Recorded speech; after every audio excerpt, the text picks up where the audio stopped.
Good morning po. Teka nga lang, anong good morning? Kung makikita namin ang pangit na katulad mo. Teka lang, ano ba yung hawak mo, ha? Ay, mga report ko po. First day ko po kasi ngayon. Tapos may nagawa na po ako trabaho. Tingnan mo. Alam mo, ang aga-aga naman, paronda-ronda kayo sa company namin. Sa company natin, intern ka lang naman eh. Alam mo, malamang yung mga gagawin mo, palpak, kasi malamang bobo ka. Diba? Tama ako? Alam mo, Miss Kat, tama ka. Bobo ka. Tignan mo to. Wakan mo nga yan. Wakan mo. Bakit mali to, ha? Ma'am, Ha? ma'am, wag Bakit naman. mali? Gusto mo ipakain ko to sa'yo? Ma'am, uulit na naman ako niyan. Malamang, kasi mali. Dapat ayusin mo yung trabaho mo dito, intern ka. Gusto mo ba makagraduate o habang buhay ka na lang maging mahirap? Alam mo ko ako sa'yo, damputin mo yung mga papel, kainin mo, kasi mukha ka naman patay gutom eh. Malamang yung mga papel hindi mo pasasantuhin. Kainin mo na, nahiya ka pa eh.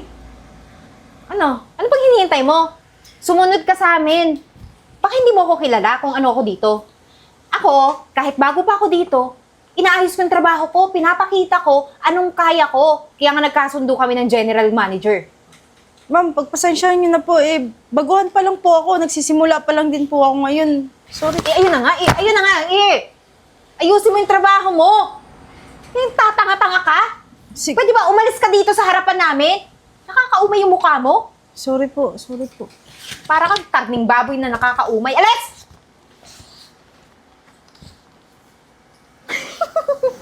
Alam mo, natutuwa talaga ako sa'yo. Aba, tinalo mo pa ako ha. Baka naman mas mataas ang ranggo mo niya sa impyerno kaysa sa akin. Huwag kang mag-alala. Ikaw pa rin boss ko. Ano ka ba? Alam mo naman, di ba? Nagpapa-impress lang ako sa'yo. Malay mo, balang araw, maging manager din ako.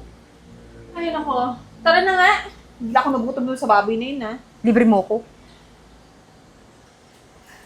Uy, Yvette, pasensya ka na kanina ha. Masyado yatang naging brutal ako sa'yo. Masyadong napalakas yung mga hampas ko. Ako, okay lang nga yun, ma'am eh. Actually, effective nga yun.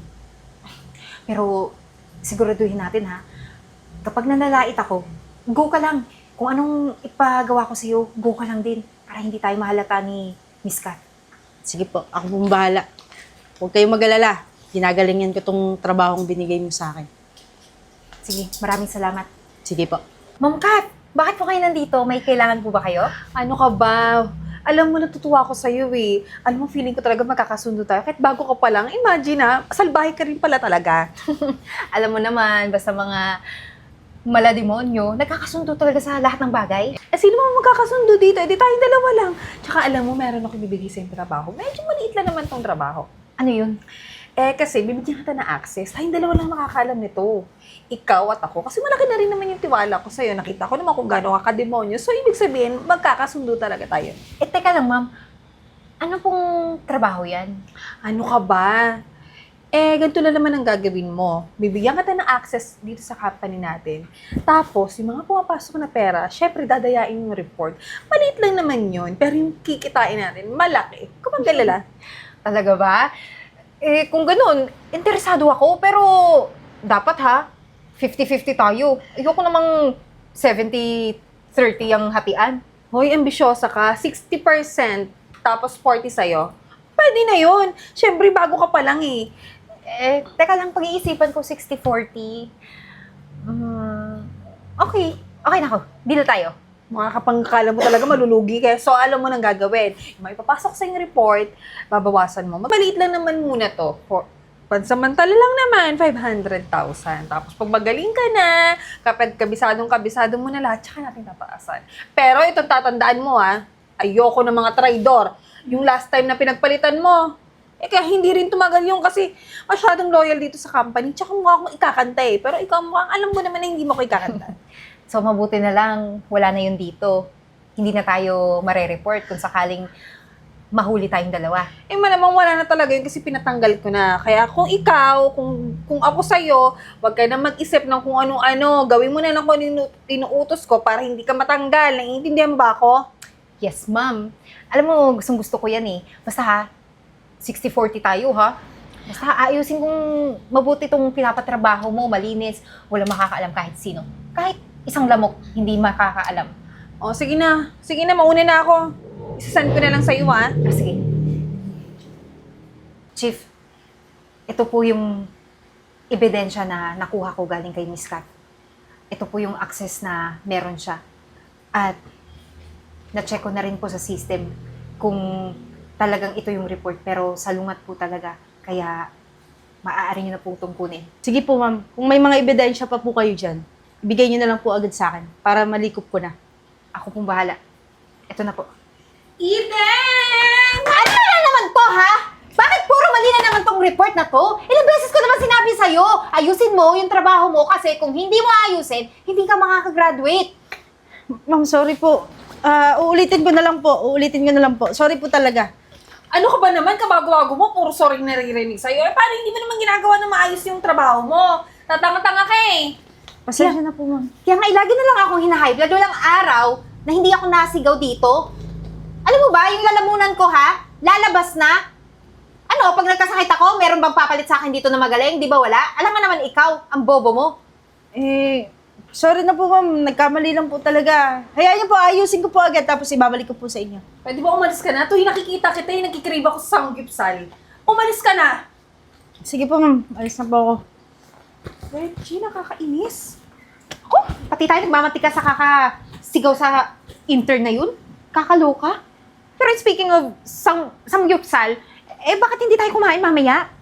Tara na. Libre mo ako ulit? Oo na. Tara. Oh, baby loves! Oh, kamusta yung mga transaksyon na inuutos ko sa'yo para malugi na tong kumpanya na to? Ano ka ba? Okay na lahat. Tsaka alam mo ba, may bago kang hinire. Actually, alam mo, kaugali natin yung demonyo din. Gusto ko yung mga ganyan. Oh, kamusta? Magaling ba? Pagkakatiwalaan ba yan? Oo, magaling naman. Tsaka kakuntsaba na nga natin eh. Actually, okay na nga. Alam mo kung di ba naman tatanga-tanga, naniwala ba naman sa 60-40? Hindi niya alam, baril yung makukuha niya. Ayun yung gusto ko sa'yo, baby loves. Sumusunod ka lang sa akin. Kaya kapag ka naubos na natin yung pera ng kumpanya na to, at yung huling sente mo, lahat sa atin na mapupunta. Wala na, lulubog na to sa utang. Tayo mayaman. Excited na nga ako eh. Sana nga matapos na to. Huwag kang mag-alala, malapit na baby loves. Naiintriga naman ako dyan sa sinabi mong hinire mo. Interesado ako makilala yan. Asan ba yan? Hi, mahal. Na-miss mo ba ako? Kasi ako, miss na miss kita. Hindi mo ako binisita sa loob ng 3 taon na pagkakakulong ko ng dahil sa'yo. Eden! Paano ka nakalaya? Hindi na importante yun. Ang mahalaga ngayon, nandito ako sa company ko at babawiin ko lahat ng mga ninanakaw niyong dalawa. Teka lang. Ito. Tanga ka talaga, Kat. Hindi ko pa pinakita sa yung picture ng asawa ko dati. Yun yung asawa ko dati. Kaya nga, nakulong yan kasi sinet up ko eh. Pero kahit makalaya ka, kayang-kaya kita ulit ipakulong. Ang dali-dali mo lang naman ma-set up eh. Tsaka, malapit na ako magtagumpay. Nauubos ko na lahat ng pera ng kumpanya at malulugi na to. Talaga ba? Kasi, itong kabit mo, ang tanga, nagtiwala agad sa akin. Binigay ba naman lahat ng access dito? Ayan, nalaman ko lahat ng transaction nyo at napasa ko na lahat ng yun sa pulis. Anong katangahan ginawa mo, Kat? Hindi ko naman namukhaan yung asawa mo eh. Eden, mahal, kahit pa paano, mag-asawa pa rin naman tayo. Baka pwedeng pag-usapan natin to. Tsaka, di mo ba? Tsaka, miss na miss kita. Mahal, miss na miss mo ko? Pero nagawa mo sa akin yung bagay na dapat hindi ginagawa ng asawa niya. Ngayon, kayong dalawa ang mabubulok sa bilangguan. At sisiguraduhin ko, hindi na kayo makakalaya. Eden, sandali lang. Asan na yung pulis? Dito ako. Ay! Mamadali ka ba? Eden, ano to? Teka lang. Di ba ikaw yung intern na tatanga-tanga? Oh, tanga? Halika. Sumama ka lang dito.